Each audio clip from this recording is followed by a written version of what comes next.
Bağışlamak amma ürəyində qalır, ayrılmayan kölgə kimi.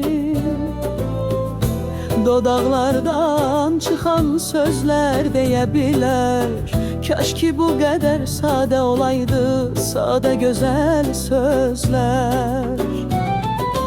Qollarını açırsan, yenə də ürək ağrıyır.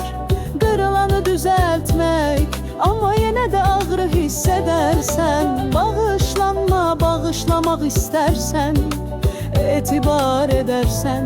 Etibarın getdi kənarda rəqs edər.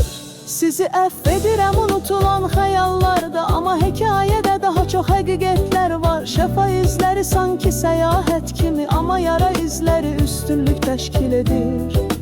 Bəxti işıqlandıran təkcə sözlərdə deyil, hərəkət və xeyirxahlıqdır. Bağışlamaq hər kəsi incidən qat-qat silməyir, amma həyatda gördüklərin çox vaxt kir kimi hiss olunur.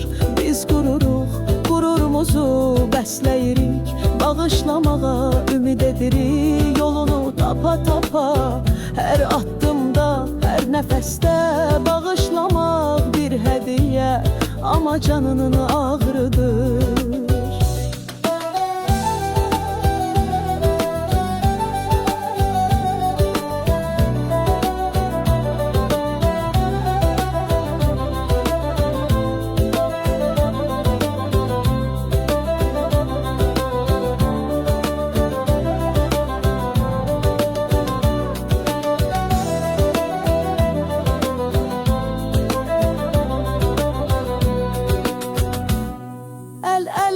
Başa düş, bu şəfa sadəcə yaxşı deməkdir. Ağrının əks-sədası ürək dillənməz. Ağıl qəbul edərsə, ürək canı yaşatar.